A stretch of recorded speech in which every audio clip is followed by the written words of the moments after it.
This meeting is being recorded so that members who wanted to be at the meeting and weren't able to make it today can actually take a look at what was presented. The Zoom meeting test, this is a test of this kind of a format for the meeting. Hope you like it. We will be asking for your feedback with this polling system that'll happen later on. Is John Connolly on the line? I think he was supposed to be. He was the president, or is the president, of the Vancouver Club. And he's joining, I believe, this meeting to basically see how it works, because he's thinking of doing the same thing for his club. And so this is basically a tester for him also, as well as for us, to see how well it goes. Congratulations to Alan Simmons. I didn't see him on the list of people coming in, but Alan Simmons, I don't know anybody who's a member of the NAWCC has, I'm going to unshare, stop sharing, doop, stop, there. Alan has gone down to Odessa. Oh, has he? He should be Okay. back very soon. Okay, so this is the latest bulletin from the NAWCC, and his article is on the front cover here. And and in the book, he had about probably 10, 15, 20 pages of contributions on clocks. So that's a very big profile for him on this, and that's the name of the article. I can't read it backwards. That's it. And it's a nice little pat on the back to Alan and for Canada participants for him to be able to be participating in that.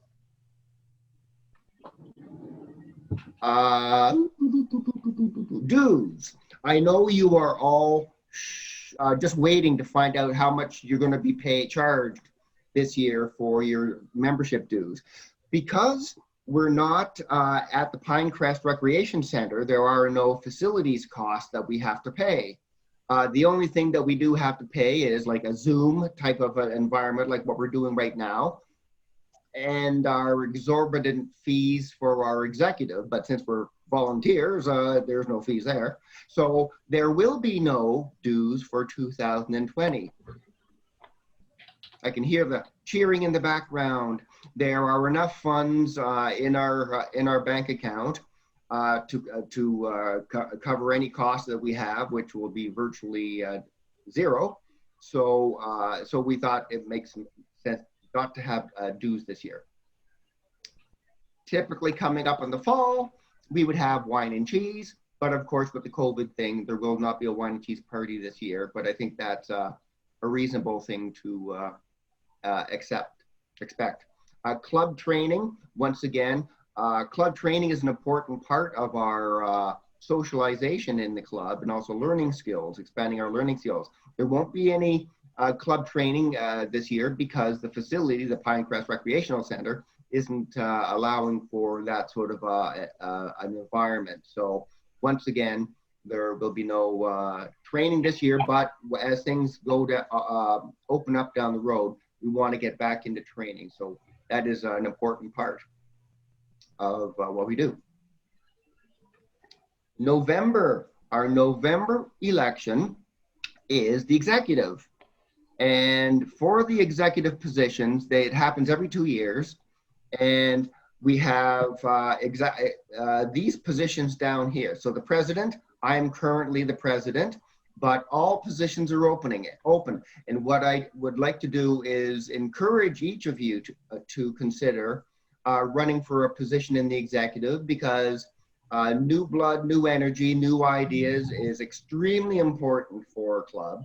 And all these positions are basically open for, if you want to run, get back to any of the executives, Gary, Kevin, Paul, Ray, Danielle, myself, anybody to say that you would be interested in running for one of these positions. And then we'll add your name to the ballot for the November meeting. So club president, vice president, oops, that didn't work out well, but vice president, secretary, treasurer, by town editor. You can see in the brackets who's doing it right now.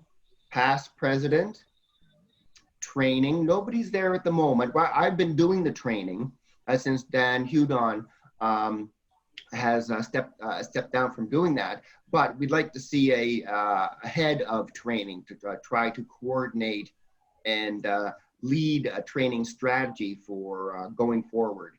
And then finally, the auditor. So the auditor will obviously keep the treasurer on their toes when it comes to the end of the year.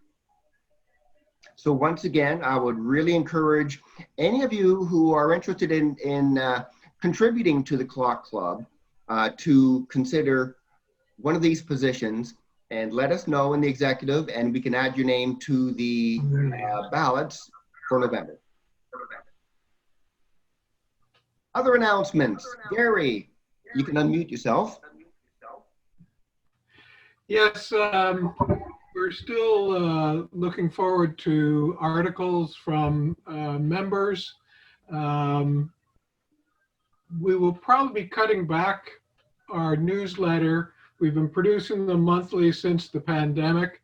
Now that we're having our meetings, we'll go back to the regular schedule, but I will keep putting in the odd supplement if we get some interesting articles or some more items for sale.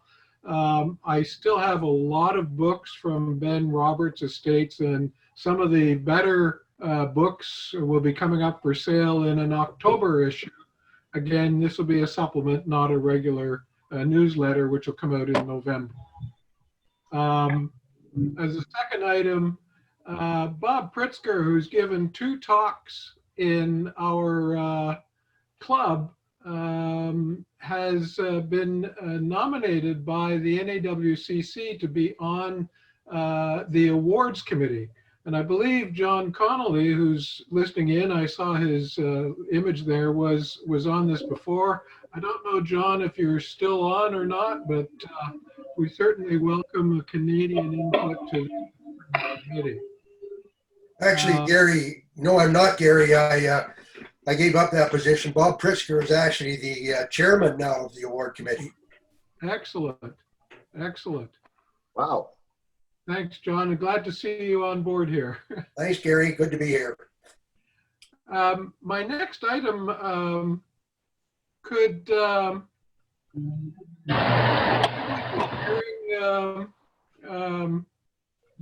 so that I can talk about this auction. Yep, it's the October 24th, New Hamburg, Ontario. Yep. Yeah, you'll have to stop sharing yourself according to a message I'm getting here. I'll have to stop sharing?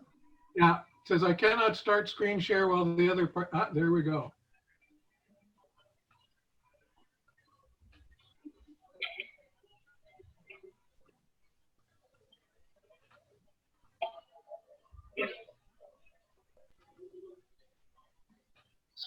What I wanted to do, if this will open up, is talk to you about a very important clock auction that's coming up on October 24th.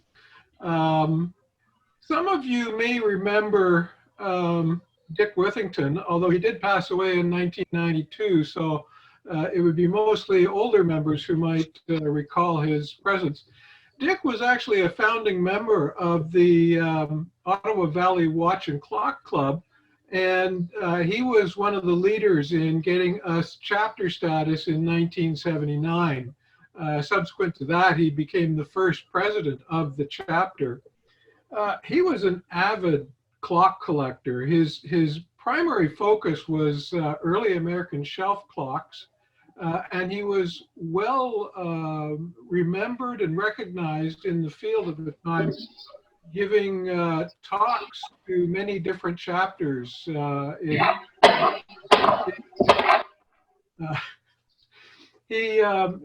was an interesting fellow in that he didn't just early American shelf clocks, but he collected a lot of other things, including woodworking tools and what I would call oddities. The thing, given his support to the chapter and to other chapters, he was made a fellow of the NAWCC. He was a talented clockmaker, and in fact, he made this clock himself, both the case and the movement.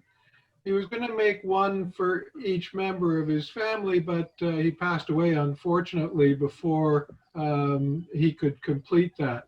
However, this clock still exists, and it's hanging in the family home. I'll just go back for a minute. One last thing about Dick. He passed away in 1995, and his widow asked the club to help her dispose of his collection. At the time, Michael Mazer, who's still a member of our chapter, pulled together a team of members. He led it. And then there was the late Bill Graham, late Maury Hole, who was also a president of our chapter, both Bill and Maury. Sam Licata, who's not been in the Ottawa area for many years, and myself. I was the computer geek. In any event, through that process, over 100 of the 200 and some clocks that were cataloged were sold by the team. However, the remainder, which included all of the ones that he had hanging on the walls and many that are 3 clocks deep on shelves, are still available and are now up for sale. And I'll just give you some quick samples and then I'll shut up. He has a wall regulator. That's quite rare and quite expensive. He has the gallery clock, which I believe is the Toronto, and he has the King Edward. These are all up for sale at this auction. This is actually the same clock, it's just the lighting was different on it. It's an advertising clock made for a cigar company in Montreal. But as I said, he collects oddities. So there are advertising clocks like this miniature grandfather. He also has things again up for sale, a rounding up tool.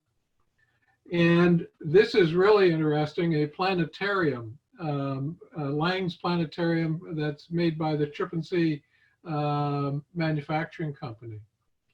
But as and one last item, this is an interesting tool case for clock repairs. And it has no tools in it. Basically, Dick kept his collection of wine corkscrews in it, but the corkscrews have been removed and the case is up for sale.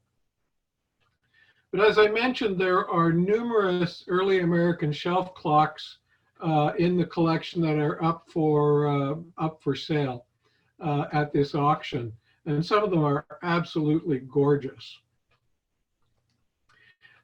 He has some interesting clocks, the Seth Thomas Peanut calendar clock, and he has an Ithaca calendar clock as well.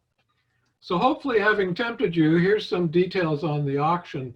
It's being run by Miller & Miller Auctions in New Hamburg, Ontario. They have a very solid reputation.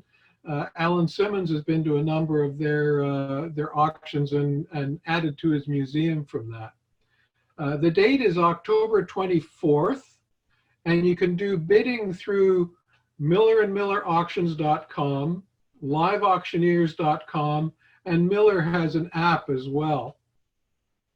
Now, given that they're not going to be able to have a live in-person auction because of the COVID restrictions, this is going to be both an online and real-time auction. In other words, catalog is going to be available through one of those links on October 6th, and you can start bidding on October the 6th.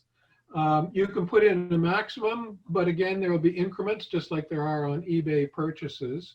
And you have to keep an eye on it because when they come down to auction day, there will be a real-time auction in the evening, and people could outbid you, so you have to monitor it.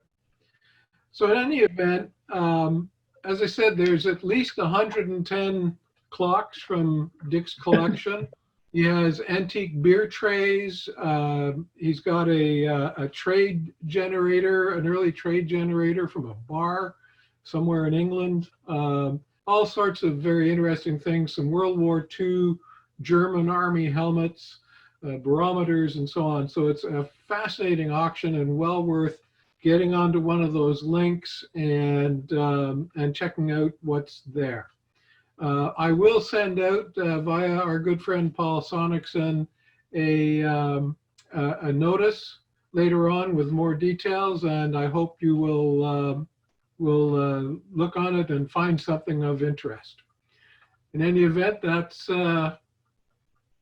it.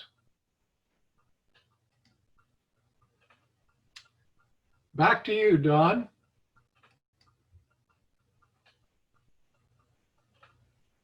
Thank you very much. I'm unmuted again, and I shall go back to my agenda.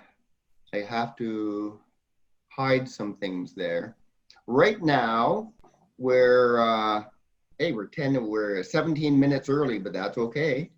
Danielle, if you are present online, and I saw you online there, we are privileged to have a presentation from our past president, and it is on the topic of past visit he did in Switzerland, and he's going to talk about things horological that no doubt were of interest to him. So Danielle, if you want to share your screen and take yourself off mute. I'm already off mute. Thank you very much. And then I'll just wait for you to stop sharing your screen so that I can start sharing my screen. Thank you very much. Okay, yeah. It's great. So thanks a lot. And because you heard what I said, Don, I imagine that my sound is good, which is always very important. So here it is. I'm gonna share this. So normally you should see a black screen with the title of my presentation, Voyage en Suisse. Can you confirm this is what you see? Yes, indeed. Oui. Great. And I'll have the control for the presentation from here. So back in 2008, I had the chance to visit Switzerland for work. I stayed there for a week, and until I was traveling on the Saturday, arriving Sunday morning, and then working the Sunday to the Friday. And after that, I took a week of time on my own to visit what I could. And there's a couple things about that. It was in the month of May 2008 that this visit happened. Actually, sorry, I should have said March 2008 that this visit happened. And therefore, I'm just going to go to, this is me in the airport. So 2008, it's 12 years younger, and with all my stuff. So I had all my kit there. I had my clothes, my coat, my camera, and so you can see the camera here.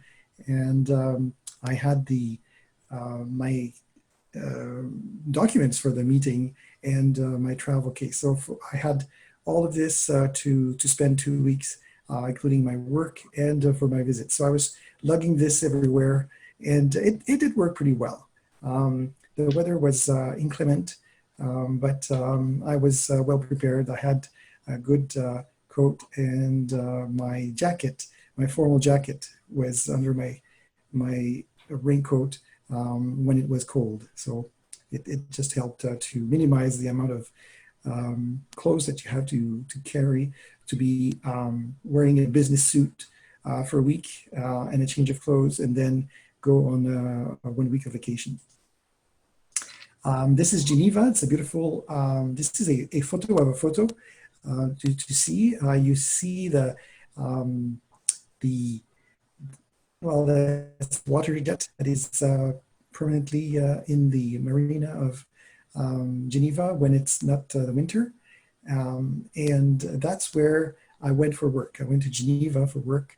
This is where is the seat of the World Trade Organization. So I went there for work, and spent the first week in Geneva. Already, that's my photo at night, but it's you can see it's terrible because the light was bad. But I thought it looked so nice at the eye that this water geyser is illuminated from the bottom, so you can see it at night. But it's difficult to take a photo at night, so that's the result. Geneva is a beautiful city. A lot of canals, a lot of businesses situated at the bottom, and people living at. So if you have a business at the street level, and then you have either offices or even apartment above. That's very typical of cities in Europe. And the first place that I really wanted to visit was Patek Philippe in Geneva. They have a fantastic museum, and when you get there, you pay for a visit, and you can have a visit on your own or a guided visit. I chose to have a visit on my own. But when they saw my camera that was hanging from my, like from my neck, my camera case, they said, you can't take any photos inside the museum. So you have to check your camera into a little safety case, locked lockbox. And so I did the whole visit of Patek Philippe, which is absolutely fantastic in terms of the watches that are there. It's mostly Patek Philippe watches, but there's also some very interesting historical, beautiful things that were very well decorated. But unfortunately, I don't have any photos to share. And when looking on the web, also you can't have photos. There's a bit of an echo. So I'd like everybody to mute. That's supposed to solve it. Great. I think I can still hear a bit of an echo. There's a little bit of, anyway, so let's just keep going with the presentation. So I was looking for, it was a thematic vacation, so I was looking for clocks. I was looking for anything that's clocks. So walking through Geneva, I saw this, this solar clock that is on a wall, and so it shows the time of day, and it's like on a wall. This is quite special. I'm going to show you another one. Now this one is quite different than what you and I would use as a clock normally. This is a clock that indicates the time of day for praying. If in a convent or a order of monks, they would pray throughout the day. And this actually shows what time are you called on for the prayers. And so it's quite different than just saying, oh, it's 10 o'clock. This actually shows what prayer you have to do and when this is indicated like that. In Geneva, downtown, there's this huge mechanical clock, or well, electrical, I should say, with hands, and there's flower beds, and this it was March, but it was already green enough in Geneva. It's warm enough to have flowers and green grass. So this is a very, very large clock, and just found that interesting that they're trying to do that. From Geneva, I actually took the train to go to this end place here, Le Bressu, at the end of the line, and leaving Geneva, had to take 3 different trains to get there. And I'll show you in a minute what was interesting for me in Le Bressu. Already leaving Geneva and going in the mountains, it was a very different climate. This was one day, the grass is very green and there's flowers in Geneva, and on the same day you go in the mountains and there's still snow. So we're climbing into the Alps and to get to Le Bressu. And there I arrive at Le Bressu, and there's the manufacturer of Audemars Piguet et Compagnie, manufacturer of clocks. So this is where the whole production is located, and there's quite a number of different buildings, and these are the buildings for the company. And here at the right, there's buildings on both sides of the street, but basically this is where all the Audemars Piguet watches come from this little village in the mountains high up. It's very, very, very tiny. And there was a bit of a problem there. When I arrived, it was the start of the watch show that was taking place in Geneva. And all of the companies and manufacturers had sent their crew, their marketing crew, and the people that usually welcome visitors to the show. And therefore I showed up and they said, "We're closed. You can't come in. We're closed. And you should have phoned before." I said, "Oh, I should have. I really should have." But anyway, there was a guard there at the entrance, and he came out and said, "Sir, what are you doing? You don't have the right to take photos." I said, I'm just visiting. And I wanted to go and see the watches, your watches, and because they have a museum there that I was interested in seeing. But since they were closed, I couldn't get anything, except the very, very nice lady who was kind of a manager. She gave me some books. She gave me books of their collection, and so I still have those books to this day, but I did not see their museum. I thought that if Arnold Schwarzenegger could go visit the museum there, I could also just show up and visit, but no, it doesn't work like that, unfortunately. A little bit of planning would have been better for me, but that's what it was. I'm still happy that I went there. And that is the train station for that little village. And that's the old building where the train station is. And that's when you arrive, that's where you get off, and you get back on the train right there on that little train station. And then I was off. I was off to my next destination. So from the mountains, going back down along Lac Léman, the big lake that is where Geneva is at the south, and it goes up north. It's a very narrow but long lake, and here you see a lot of production for this. This would be grapes, so they haven't yet grown for the year, but these are a system for holding the grapes and the vines when they grow. So I'm going on by train, and I get to my next destination, La Chaux-de-Fonds. La Chaux-de-Fonds is in the Neuchâtel County. It has an extraordinary history. Quite a number of companies started in La Chaux-de-Fonds. There's a school in La Chaux-de-Fonds. All of this, Le Brassus and La Chaux-de-Fonds, are in the Vallée du Joux. The Vallée du Joux is one of the, like, regionally, it's a big region where you have a lot of watch manufacturers. So I arrive at La Chaux-de-Fonds, and that's an aerial view of the city. So it's a much bigger city than Le Brassus, still in the mountains, a little bit more to the north. And it's very well developed.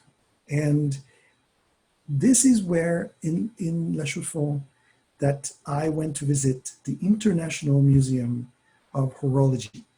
The International Museum of Horology is situated in that city. It's been open for, now 40 years, more than 40 years. And that was the reason I went there. And also I went there to meet certain craftsmen, some people that make special things for watches, which I'll talk a little bit later. And most of my presentation will show photos of the museum, where I could take photos there. And the first, when you get off the train, first thing that I did, oh, there's a city center, and there's a tower clock. So I thought I'd just take a picture there of that tower clock and get going.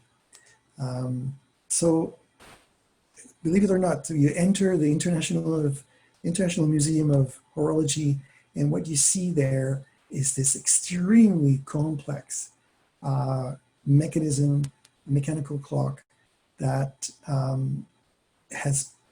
dates from 1925 and was built totally by hand, or from a craftsman using, of course, machine tools. But and that clock is a perpetual movement, so the perpetual time. Not that it doesn't need winding, but it has the complete all the functions to keep the day, the year, the day, month, year, and leap year, so that once adjusted, you never need to adjust it for the leap year or anything like that. So it's a bad photo, I'm sorry, but it's quite something to see that. I have a great number of photos. I'm going to go fast because I think you'll be able to consult the presentation online later. But just to show you, the building itself, where the museum is a concrete structure. It's a complete concrete pour, like it was very popular in the 1970s to have those buildings.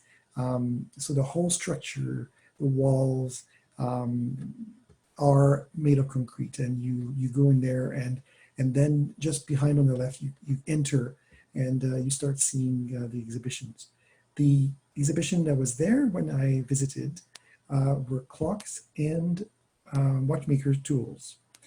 And there weren't very many watches. Actually, I don't have any photos of watches because what they had been displaying there was what was to me interesting was the special exhibition on watchmaker tools. And tall case clocks, when you came in, these are two examples of what, these are Swiss-made tall case clocks. Another one, and here you have, on the right-hand side, you have the pendulum. This was the maybe revolution, tried to have a pendulum that is less dependent, or that doesn't vary in its movement with temperature and air pressure and so on and so forth. So it's one of the early example of what they tried to do before they came up with some exotic metals and alloys to reduce the effect of temperature on the timekeeping of clocks. Here's an incredible tall case clock with, if you count them, you will see quite a number of functions on the face, the main face. The main dial has the time, of course, but it also is a clock that shows the time, seconds, day, month, year. And it's quite, oh, there's moon phase too on that one. So it's quite something, and it's very elaborate in the woodwork and the gold leaf that is covering some of the sculptures on that clock. So this would have been built for somebody with a lot of money, and quite a unique piece to show. This is a bit of a special clock because it has a different dial for showing the time. It's a bit of a spiral, and therefore you don't look at the 12, 1 to 12 around the dial. Is that the hands travel and show in a spiral where the time is. So you have to look at the tip of the hand, and the hand moves in and out to show exactly where the time is. I don't know how they do it inside, but that's the marvel of that clock. Here, what's a little bit special about that clock is that the very elaborate woodwork that I found, the veneer and everything with a brass dial. Of course, the movements are exquisite in those tall clocks, but the woodwork really shows a piece of collection that would be in a house or a castle, probably, of somebody with a lot of money. And it's a very, very exquisite piece. A little bit of the same thing here. And just here we have two time zones in that clock. You have a movement at the top. It runs also. It's not a separate movement at the bottom, but it's the same movement at the top. Has wheels that connect to the bottom and to show two different time zones. Here is a description of the next clock. It's Breguet et Fils from Paris, and it was early 1800s. And there's the description before in French shows that there's only 3 wheels in that clock. And so you have the B for Breguet, and here you have the days of the week. So lundi, mardi, mercredi, jeudi, vendredi, samedi, dimanche. And there's indicators that go up and down to show what day of the week it is. So quite simple. You can see the time here.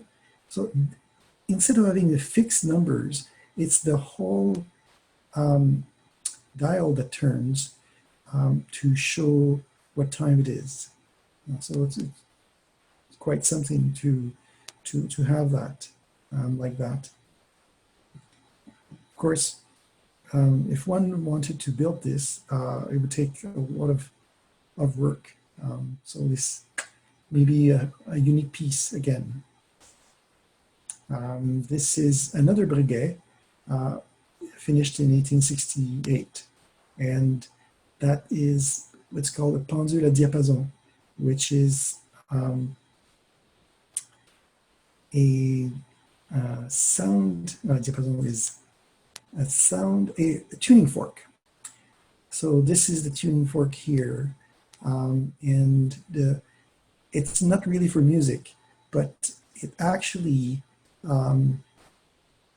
is what regulates the time. So this is fixed at the bottom, and the vibration at the top vibrates. It vibrates at a certain frequency, like tuning forks. When you hit them and you want to tune your piano or your guitar, it emits a certain sound, and that sound is at a certain frequency, and that frequency can be converted into a time function.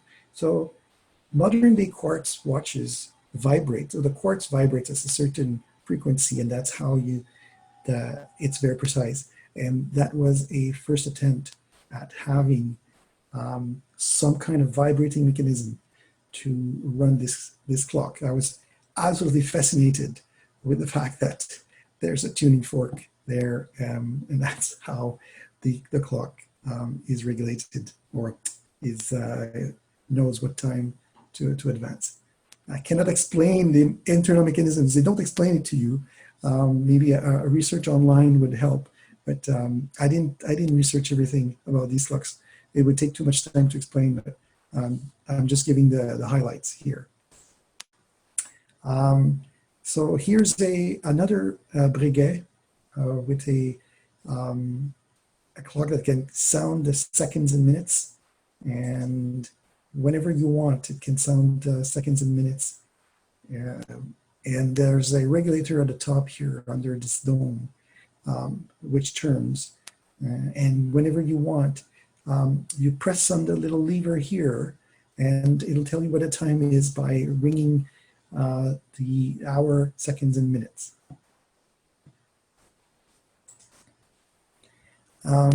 Here is very interesting. From my point of view, automatons are extremely interesting. And this one has 30 little characters in the bottom here that, at the top too, that move when the hour is run, and also move when the half hour is sounded. So there's a whole lot of animation. You see there's a forge here and somebody, all these little characters, all these little sculptures or persons, they animate. And there's a water wheel here that turns as well. So all of this is run from a mechanism and in sync with the clock. Here you can see this is one of the early clock, which an electrical system to actuate the balance. It's not a spring, but it's actually a magnetic system. It's a bobbin or a coil. It's a coil that has an electric signal and makes the pendulum go left and right. We see that quite frequently in the 20th century clocks, but this was early. And it says here, exact hour, exact. And it's a very early form of trying to get rid of the problems with the spring and the mainspring.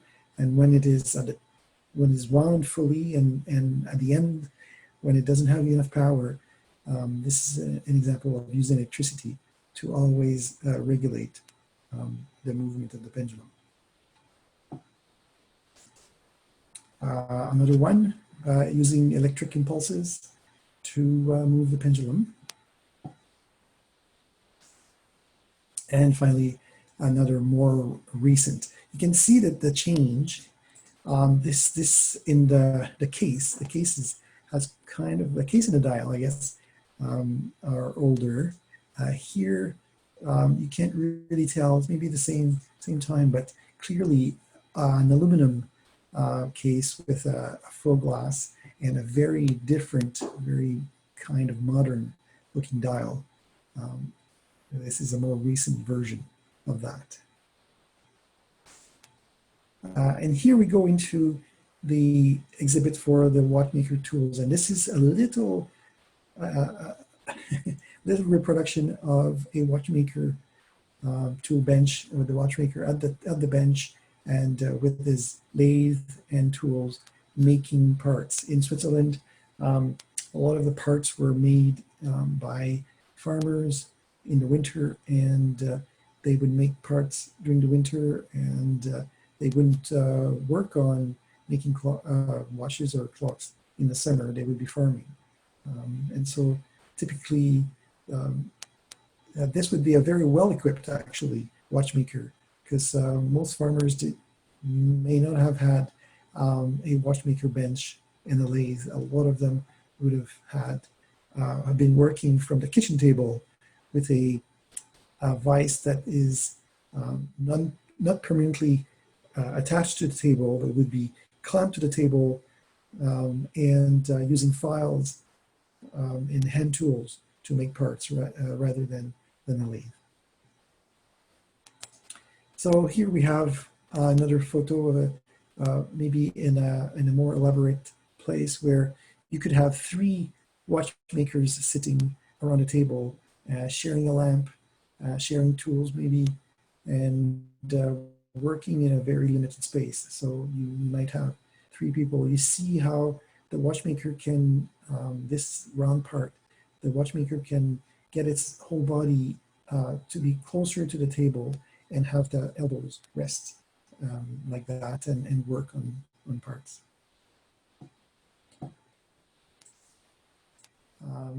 A more typical setup of a little table with a pedal actuated force to turn what is not a lathe yet, but a set of turns. That's called a turn. And there would be like a flywheel at the bottom with a pedal and by the foot you can actuate this to turn. Again, these are miniature reproduction. This is a full size. Now we have the full size watchmaker bench, and here you have quite a number of things on the same bench. You have a counter shaft. The power comes from, again, maybe a pedal and a flywheel at the bottom. Running the lathe here. Here you have a gear rounding machine. You have different measuring tools like micrometer here, holders for the movements for the different thing. Here an instrument to measure the distance between holes for gears, a set kit or set of tools to punch and install little rivets and so on and so forth. A staking tool. I was looking for my words here. Staking tool. A little bit closer look up for some of those tools. A staking tool, and that's a vibrating mechanism where you install this vibrates at a certain pace. You put a movement here into holding, and you try to see if your movement is turning at the same rate as this reference one. So the reference one is in the base, and the one that you were making would sit on top here, and clamped here, and you would try to see if they are rotating at the same time to regulate your movement to this standard one. A lathe with a faceplate and counter shaft. Oh, I actually, it's funny that this is an early Bergeon label for this micrometer. Bergeon, who started in Le Locle, which is also in the valley, the same valley. And here another type of this is more like a caliper that opens. You can see on the right hand side, it measures the thickness like that, and it shows on the dial. Some other tools, I'm going to go fastest. These are incredible examples of inventions by different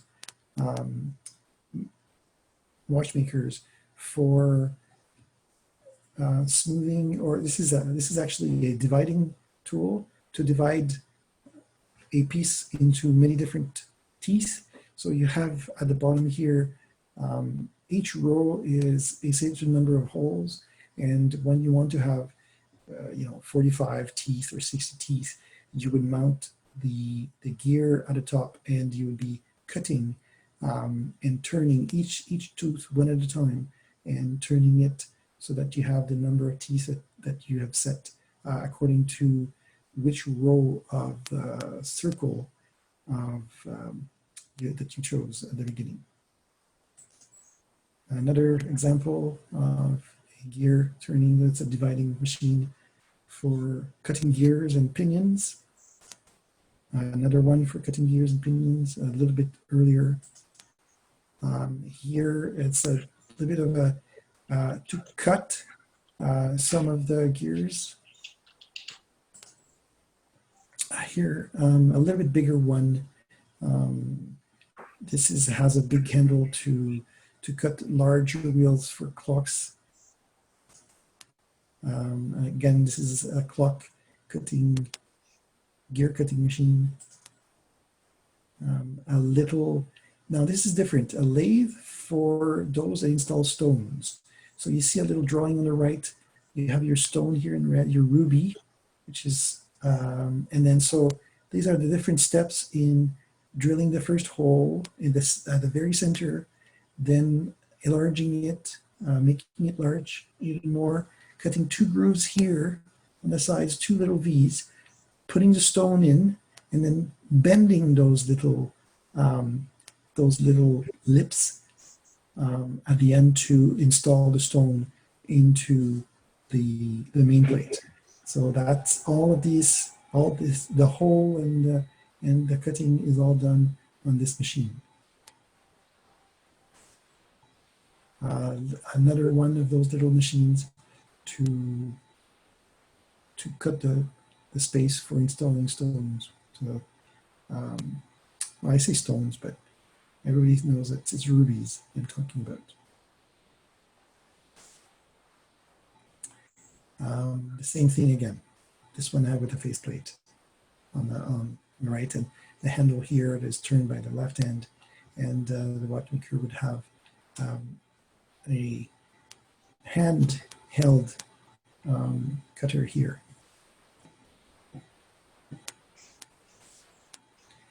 Little, in French it's compas, but compas. It's to measure the distance to fit if two wheels are going to mesh perfectly according to the distance that you measure on the main plate. And the little lathe again, another little lathe with a dividing mechanism on the right. And here you can have the little, on the same machine you can have those little gears mounted there for clock and watch wheels. Now this is, you know, when we talk about the Jacot tool, now this is Mr. Samuel Jacot de Comble. This is the inventor of the next machine. He invented the Jacot tool and invented that one. And that is the first machine, or one of the first example of a machine to cut fusees in watches. I know that Robert St. Louis has discussed a lot in our club some fusee watches, and that is one of the early machines to cut the fusee, which is a cone or a taper, and with a groove that follows. So you have to, this is complex because as you turn this, it advances and cuts at the same time. So it cuts and advances. You can see I love the tools. There's a lot of pictures of tools. Here we go into a more, well, a different specialty of the watchmaker, which is dial making, where you have an enamel dial and you print the face and the hours and minutes onto an enamel disc. And so it's actually a very complex way to be. Remember, this lasts for years and years and years. And here you have the different machines. This is a dividing machine. You have the number of grooves here. You choose which disc that the machine is going to sit on to divide and make the little maybe cuts. And after that, the paint that's going to be put by hand on the dial. That's an early way of doing it. Here, this is a printing where you would put the dial on the plate in here, and this head would actually go from a master with ink on the left, and then take the ink on this rubber kind of stamp, and then deposit it on the platen. This is a little setup with burners. These are alcohol burners, or maybe it used oil. But anyway, so this is to, once you've printed and you have your thing, you want it to dry, and so you have the little burners, very small flame to dry all the ink. Here's another one of those little cutting machines. I'm not sure exactly why this is out of, I think it's a mistake on my part. It should have been part of the previous photos. It's out of sequence. Sorry about that. We're going back to the dial making. The dial making, this is the bench of the dial maker. And you see you have some spirits here or solvent that would be kept. And you have engraving machines here. They might have used these two cushions for their elbows, and that's if they wanted to engrave. This is when you engrave the dial, not so much print it. That's a very, very interesting. So this, I don't know if you saw, but on that bench, all of these ones are tools, cutting tools, with a different shape, a different tip at the end, different size, round, square, diamond shape, triangular, to engrave very, very fine things. And you have the watchmaker loop, watchmaker microscope that is hanging above. And the watchmaker would have his whole body close here and looking down into the microscope, where you have the lamp here, you have the water, you have this actually is a way to put light on the platen from a source and direct it. It acts a little bit like a prism to direct the light here.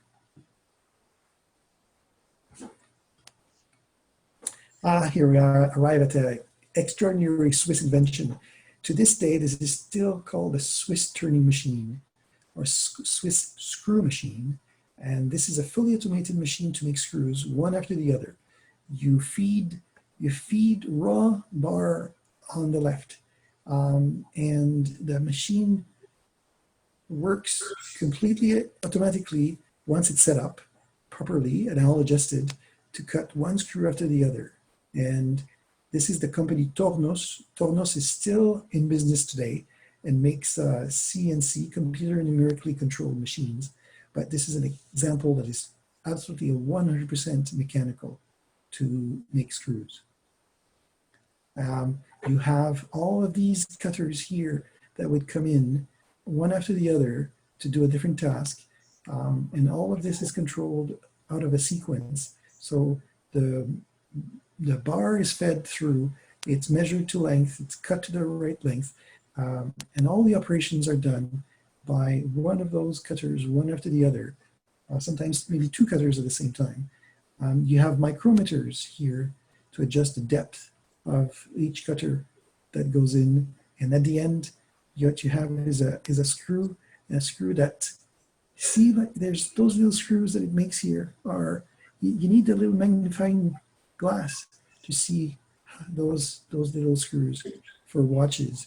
And at the end of the day, you have a bunch of identical screws that could be the basis for replacing screws on any watch. If you lose a screw, you buy another screw, and all these screws would be measured to a tolerance, made to a tolerance, so that they can replace any other screw in the watches. So this came in the 20th century. Before that, screws were sometimes made for a particular watch and were not replaceable. If you lost a screw, if the watchmaker lost a screw, dropped it and couldn't find it, they would have to make another screw, but to the spec of the original screw.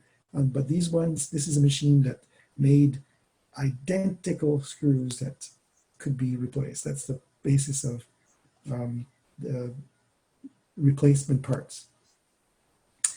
And just going through some of the older machines here and little Jaco tools. This is a engine turning lathe. The whole lathe is actuated with this handle, everything here, and it's a lathe to make very complex figures and cuts into the face. It actually works in 5 dimensions to 5 axes to cut. So the axis would move up and down, back and forth, and there's a cutter here. I'll show a little bit later 2 people that I visited that make those still to this day, that make guilloché dials. So the term in French is guilloché, but in English it's engine turning lathe. This is a closer look at the lathe. You would typically turn either a dial or the case of a watch or a pendant, and have a single cutter here that cuts a very complex figure that usually reflects light with many different faces. back to the end. One of the complex pendulum with mercury in it to try to, there's mercury in those two cylinders to try to see if the effective temperature can be more controlled for regulating the beat. I love this. I just love the crisp dial on this clock. It's difficult to beat clarity when you have black on white and such crisp numbers. You can see that very well, even people with poor eyesight. I'm going to speed up a little bit.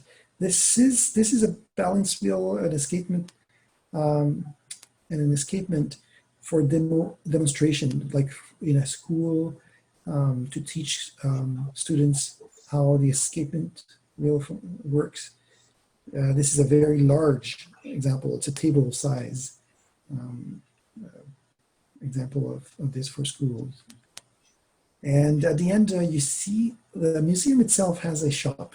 The museum has a shop that to repair watches and restore watches. Sometimes those clocks that work, they break as well. So, but the museum will accept clocks donations, and sometimes those clocks arrive and they're not in working order.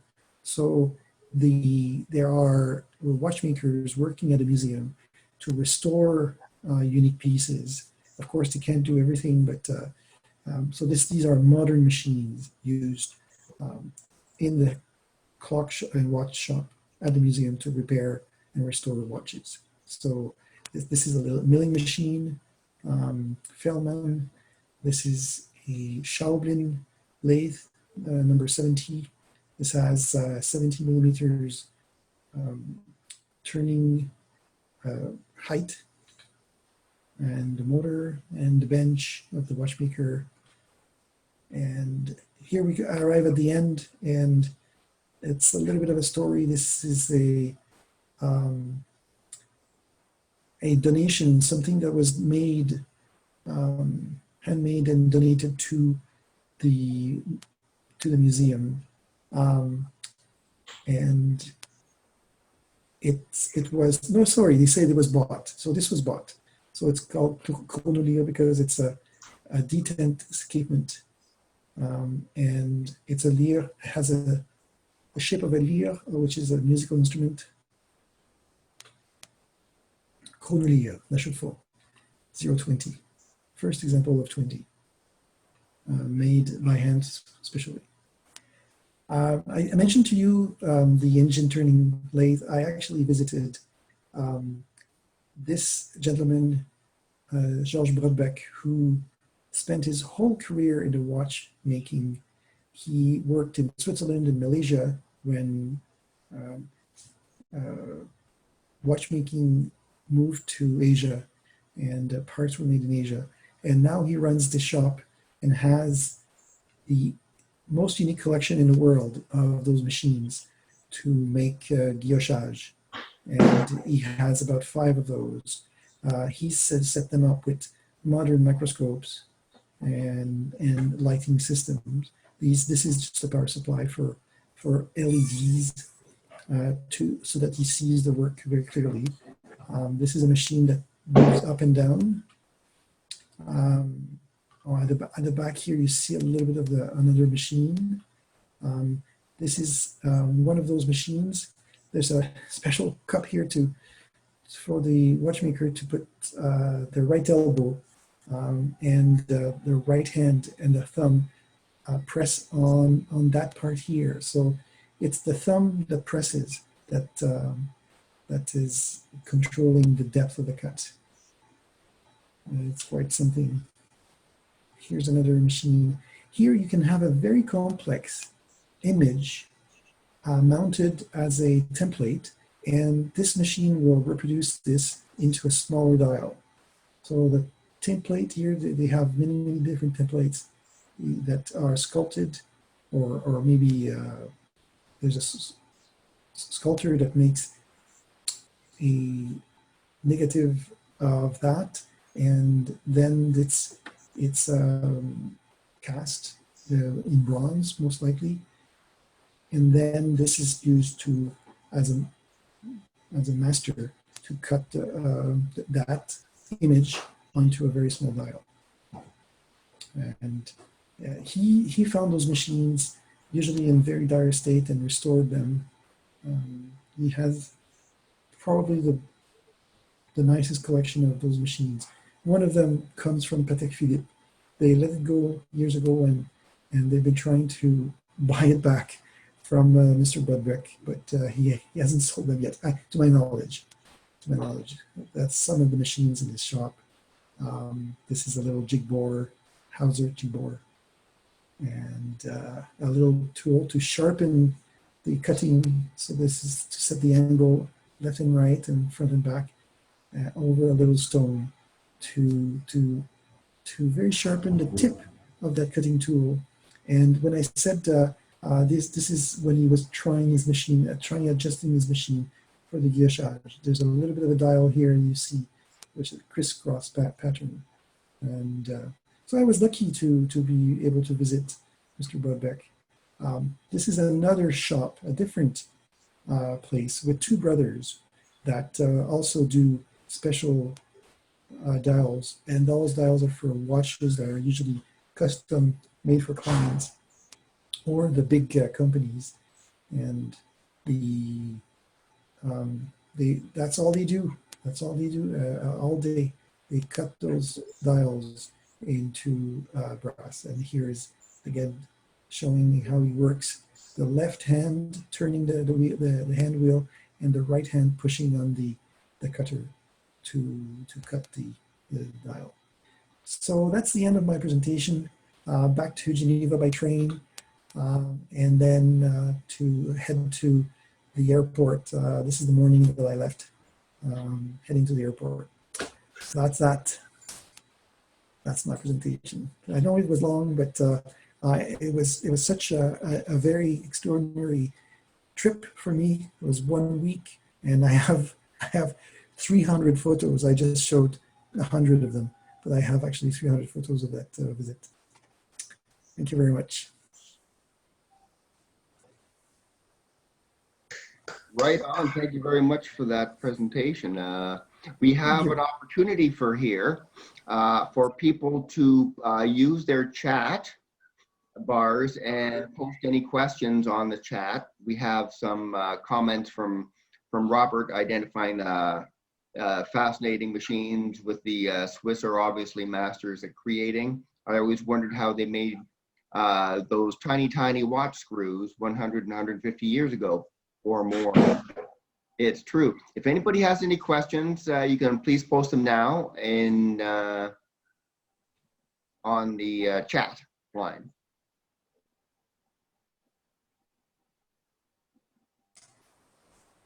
Or you can also speak up, unmute yourself, and yes, unmute. ask the question.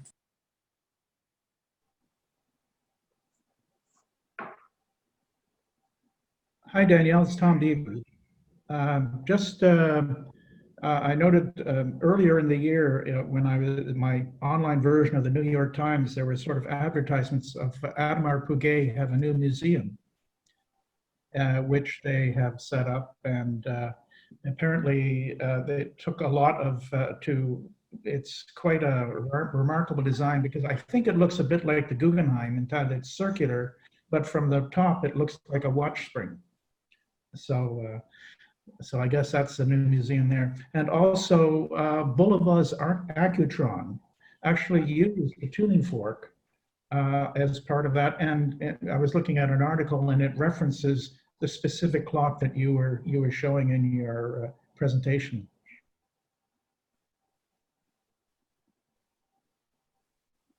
So what mechanism keeps that tuning fork going? It must be hit by something every 30 seconds, or something in the mechanism must keep it in vibration. I muted myself and unmuted. Yes, Jordan, you're correct. The one that I showed, the Breguet, has a mechanical system to put the vibration in at a regular interval, Yeah. and that is used. And Tom, thank you very much for the information about the new museum. It's something that I'd like to visit. I missed they had this very, very small museum when I went in 2008, but now it's a good occasion to go. Do you know if the museum is right at in the same village where Out of the Mouse is? I believe it is. Yes. Okay. So they built it right there, which is really lost in the mountains. It's a very, very small village.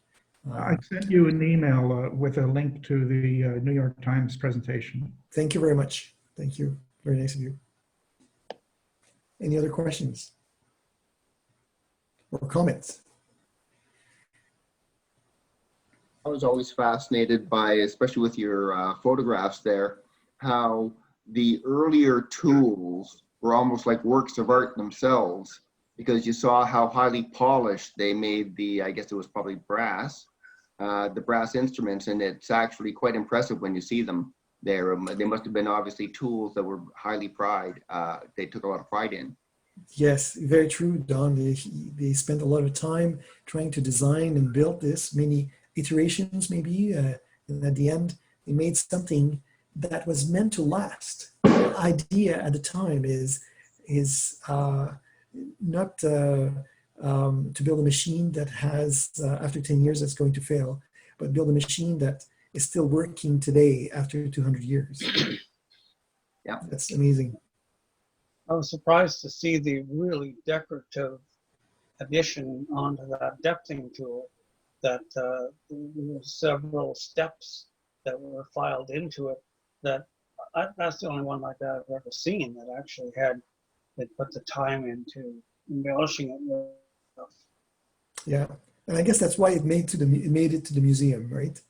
Yeah. In some way, you go to the museum and everything there is quite special. That's kind of what you think. I didn't do it justice to all of the clocks that were there, but it really, when you're visiting and you see the clock in front of you, you just like you spend your whole half day, because that's what I spent half a day at the museum, and I didn't see everything that I wanted. I could have gone longer or gone again at that museum to see things. It's quite amazing. Daniel, many of us our families come from many different parts of the world. But when I was in Greenwich and the British Museum, I felt like I was home. And I've often said to my family, I want to visit my homeland in Switzerland, even though we're not Swiss.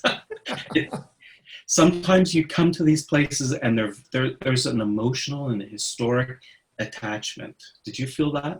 Oh, very much, very much. I tell you, just getting off the train and arriving in La Chaux-de-Fonds, and it was just a joy. Like, visiting was just a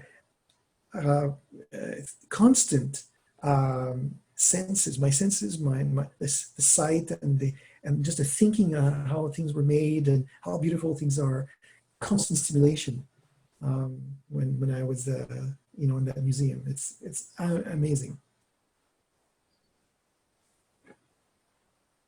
Now, I don't know if you can hear me right now, but I think I have an apology for Garnet, who just got admitted to the meeting.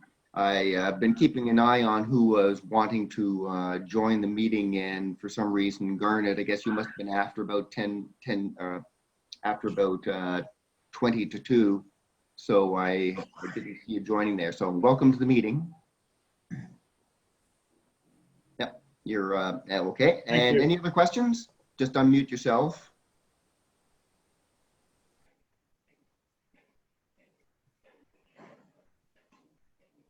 Well, thank you for the opportunity to show. I know many photos. Myself, I was disappointed. My technique for taking photographs wasn't very good at the time, and the focus is not that right, there's reflection and everything.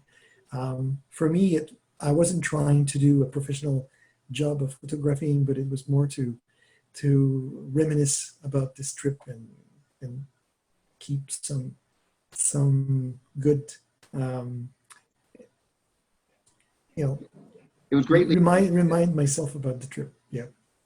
Yeah, good job, and I really, really appreciate you sharing that with us, especially the different styles of clocks and stuff. Did you notice anything from Switzerland that the grandfather clocks, did they look unique than, let's say, French clocks or Canadian clocks? Did the grandfather clocks look unique at all in something that was typically Swiss, you would say?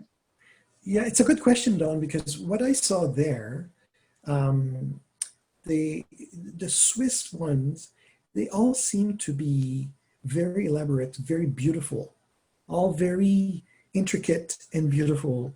Whereas some of the clocks that we could see, just like in France, some of the French clocks are a piece of art. The case is a piece of art.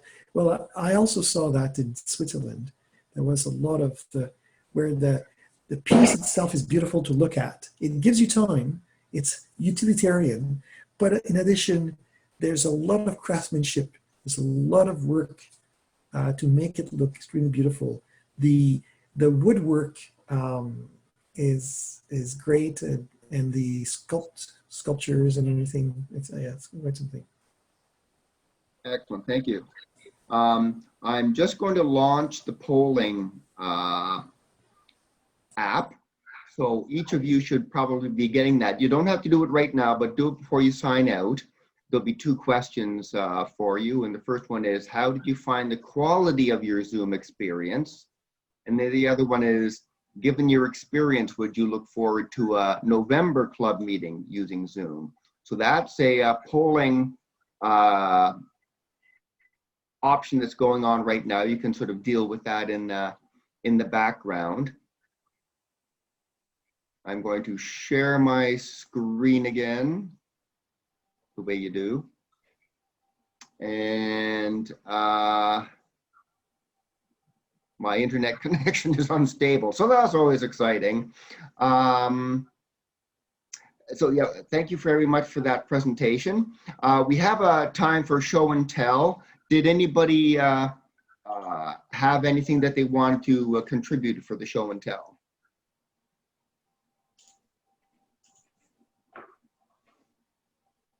Yeah, it's Robert here. Hi, Robert. Yeah. Yeah, nothing show and tell as far as clocks or watches, but wanted to mention, because you mentioned Alan Simmons has an article that was published in the NEWCC Bulletin last issue. I have one coming up in the December issue, and I can just show you very quickly if I can share my screen here. Can I do that? Okay, I'm going to stop sharing my screen, and you can share your screen. Okay.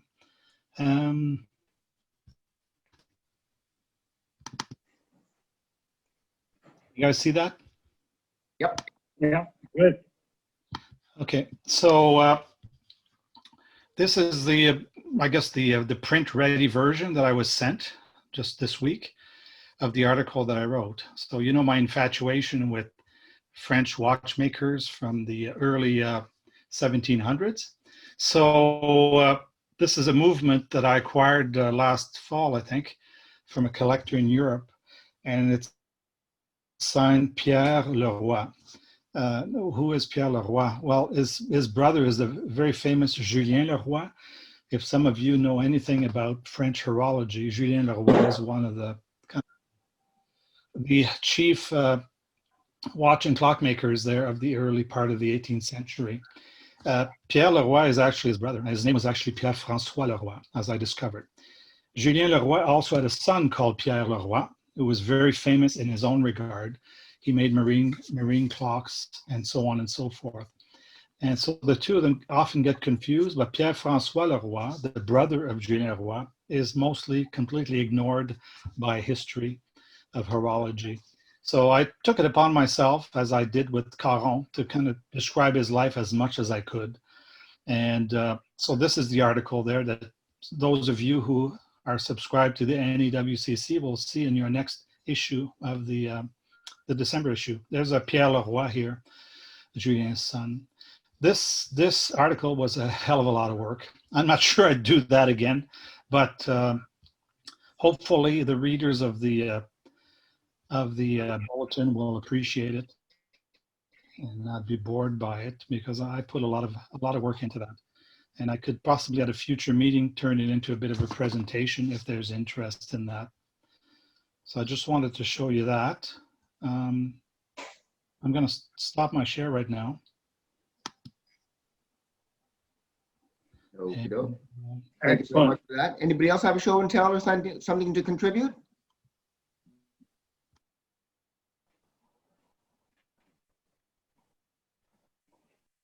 Excellent. I shall continue on here. The polling continues. We have, I think it's 15 out of 22. We had 22 people here at one point. 15 out of 22 responding so far.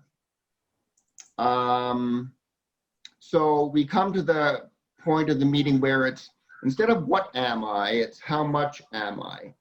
And I'll give you a series of questions, and anybody who read the Bytown Times should have an in on this one. It's an art. So what is this? It's an article from the Bytown Times. That's the first clue. And obviously it's related to clocks.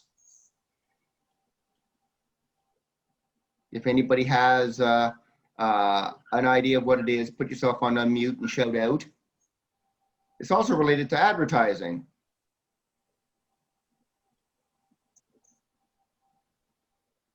This question is a large cast metal case. That's another clue as to how much am I. A strange device is on it. What could this be that we're talking about? It's a Hilda Cigar Factory clock. So now we know we're talking about a Hilda Cigar Factory clock, but what does the how much am I come up with? Cost of a cigar. So in the article, it talked about this clock as an advertising clock made by the Hilda Cigar Factory. And they talked about cigars. How much was a clock? No. The question is, how much was the cigar at that time? I'm going to unshare and I'm going to see so I can get to see people. And put yourself off mute, and if you remember how much the cigars were. If you win a valuable prize. Was it 5 cents? Oh, no. 10 cents. Who said 10 cents? Ta-da, Robert, you were right. It's 10 cents. So there's 10-cent cigars back then. They're a little bit more now, and attached to the clock was a cutter for the tip of your cigar. So ta-da, so that's when everybody was smoking cigars back then. If you weren't smoking cigars, you were smoking a pipe. And there you go. So we've reached the end of the meeting. If you have not finished or if you have not contributed a feedback on the poll, please do. But right now, I'll give the results of the poll. I don't know if you can see this on my screen. Let's see I wonder if I can actually share my screen.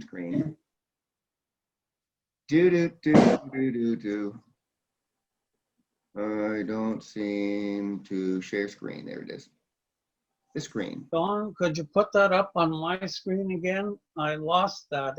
I had that the survey thing there in the middle of my screen, and then it disappeared. Oh, it still should be there. I don't think I can repost it, but you can see here, if you can see my screen, it's still there, so it's hiding somewhere. Look on move your cursor to the bottom of your screen. Yeah.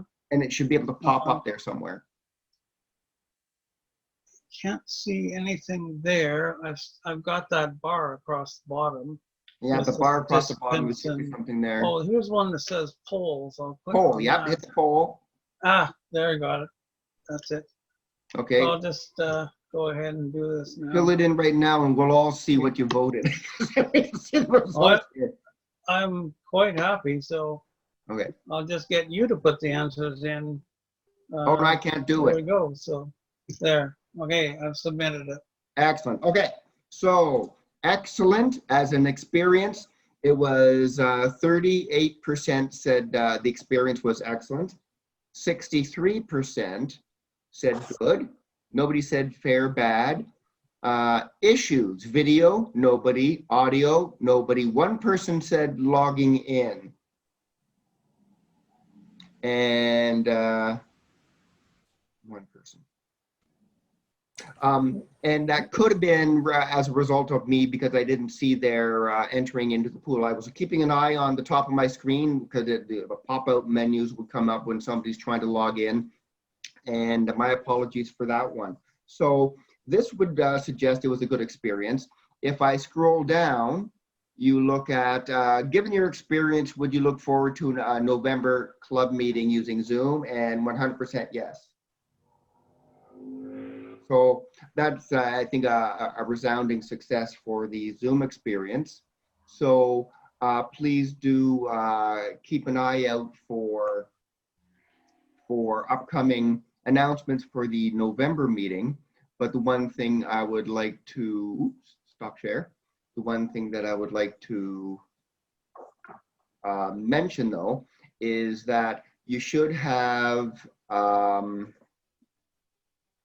a look at the executive positions that are up on the, hopefully up on the screen soon. There. These positions that I'm highlighting here, once again, are the positions that would be available for the November meeting. Please do consider running for one of those positions. It takes an army to keep a club like this going, and new ideas and experience and enthusiasm. So please do consider any of those positions. Send an email to any of us on the executive that you'd like to be added to the ballot for the November meeting, during which we will maybe do the same polling thing. It would be kind of an interesting, a live polling activity to get an experience of who your executive for next year will be. How much am I? Nope, we've done it. See, cigar things, and it was 10 cents. 10-cent cigars. So the next meeting should be November 22nd. Look for an email from Gary. No, from Paul. Look for an email from Paul regarding that meeting and the connection for the Zoom meeting. And if you have any ideas about presentations, or if you would like to make a presentation, please do get in contact with us if you have something that you would like to present at that meeting coming up. That would be muchly appreciated. Any other ideas for club activities, also do get in contact with one of the executives. And then we will try to make this COVID experience more enjoyable. Oh, somebody else is Gary, admit. Does that mean Gary fell off? Maybe Gary fell off the meeting.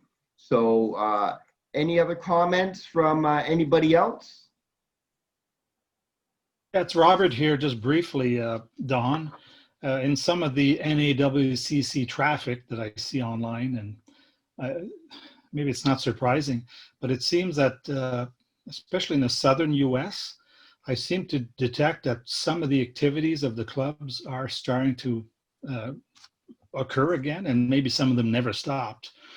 Obviously in Canada, I mean, we're here in Ottawa. Toronto, I assume, is shut down as well, doing something similar. And someone from Vancouver was on the call, so apparently in the same boat.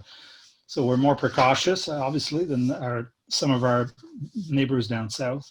So any idea when, well, I shouldn't ask that, because I guess until society at large is more able to return to our activities, I assume that there's no immediate forecast as to when our face-to-face activities might resume.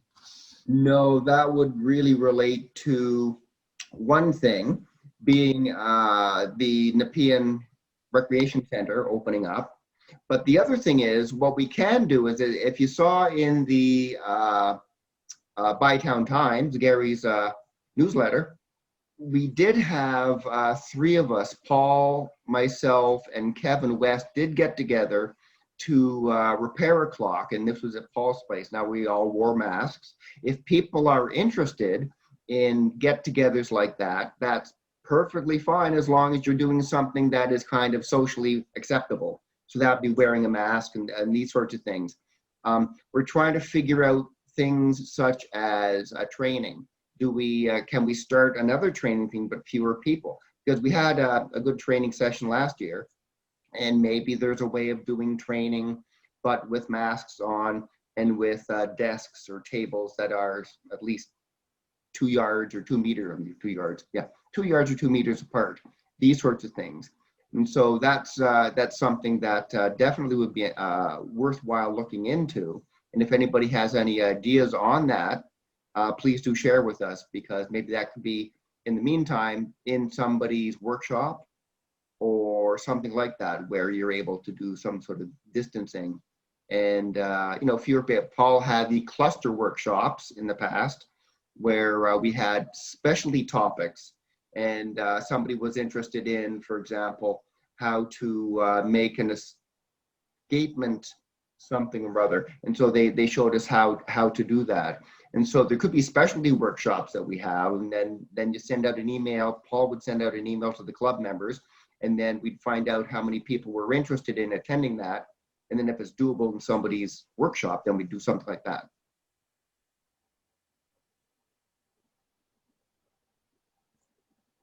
Okay, is that okay?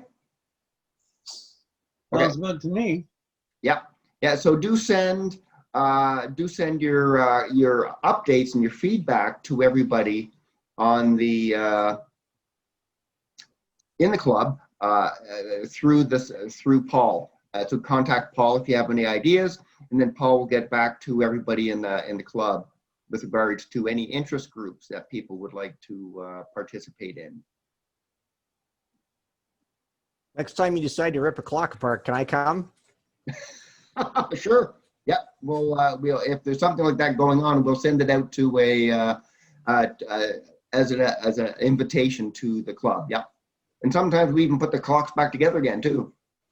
Yeah, it happens eventually. If we're lucky. Any thoughts on virtual auction or something for the January meeting? Or Well, there's an idea. There are, you know, a virtual auction is possible. We'd have to think about how to do something like that. I'm just going to make a note.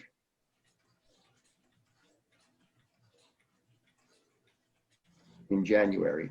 Yeah, there's two types of things that could go on. You could have a virtual auction, and now I was always thinking about in England they have what they call car boot sales.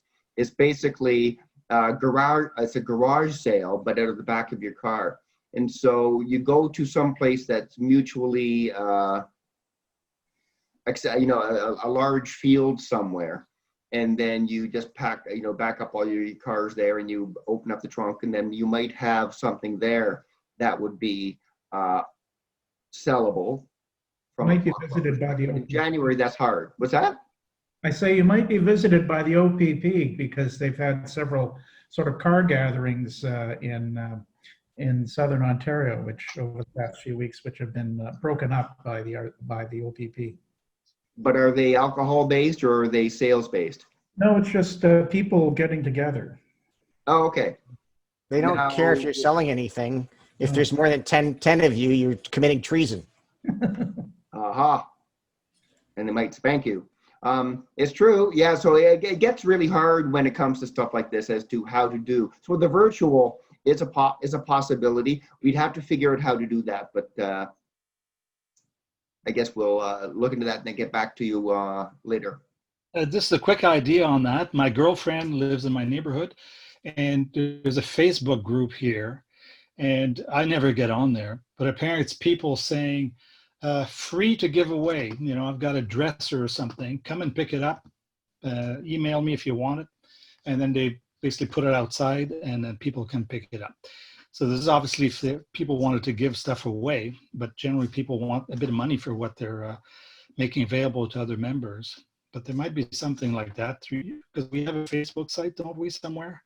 That's possible. I know that I'm just outside of Richmond, but I've heard of a Richmond Facebook community where it's like basically it's you join this Facebook community and it's the same sort of thing that people have things for sale, and then you just basically look at it as a list. Now that could be a Facebook group, and I'll Right. just put a note about that. And that could exactly be how something like that would work, is we would have a clock club Facebook group, and then you could even, if it become more well known, then people from outside the community could even put things up for sale, saying I have a this or that something for sale. But that might be work for January. You can transfer money through email or even PayPal, those things. Yeah, or it could be that if you have these things for sale on a certain date, then people would negotiate on Facebook as to the price, and then they'd say, sure, come on over and pay for it, but it'd be cash. Yeah. So that way the club doesn't have to deal with any financial transactions. It's between the two people. Yeah. So it's Daniel here, as the administrator of the Facebook page for the Ottawa Valley Clock and Watch Makers. We had decided as a rule to not make it just a buy and selling place, but with COVID, quite willing to look into changing that rule to accommodate the members that want to use the Facebook page. So because we have the page, it's already there. And Don's right, we could create a special group that is linked to that page for the like auctioning or mart. We can call it the mart, and it is between people that the transaction takes place. It's not the club. The club is just managing the group, but it's this takes place between members. And I'm familiar with that concept in our neighborhood here too. There is the Cresview buy and sell, and frankly, there's a lot of people that just give away things. And it's not just buy and sell, but it's like a way for people to give away things that are still, in good shape, but would have very little value. So there's a lot of bartering that takes place there and exchanging of things between people. It works very well. I think it brings a sense of community and it really helps. Okay, that's a good idea that we have an existing one for the Facebook, the Clock Club Facebook, as an option for that. So the executive will take that as an action item and then bring that and then consider the options for the January meeting where we usually have the auction. A key thing that I want to remind people of too is that we do have a very good website, the Ottawa Valley Watch and Clock Collectors Club website, which is underused, and we do have the Facebook site, which is underused. So I would encourage people to participate in those two sites, even contributing in particular, because it's nice to have the activity going on there to find out what people are up to. It could be a picture of something that you're working on, and you think, well, maybe the other people in the club would be interesting. If you're repairing a gear, or if you just bought a specific kind of clock, and you might even have a question and saying, how am I supposed to finish or refinish this kind of the outside of the clock or the face of the clock, and these sorts of things. So please do use the Facebook site and the actual website for communicating with club members, because the more we use it, the better productivity, if you want to call that the club will have, because you'll have lots more contacts and be able to get some answers a lot more effectively or quickly. Any other comments before we finish recording and sign off? Thumbs up for everybody? How come there's no clocks behind you, Don? Well, I have Where's everybody's these two clocks? sitting over here that look like it's a lamp, but that's about it. There's one over there. And it says relatively the right time, so that's always a good thing. Good. Well, thank you all very much for our first Zoom virtual meeting, and I think it bodes well for the November one. Do consider the executive positions and do come up with some cool and innovative ideas for our next coming up meetings for auctions and presentations. Get in contact with us for any of those. Okay, thank you very much, and we shall see you in November. And stay healthy. Right. Take care, everyone. Take care. Take Everyone. care. Goodbye.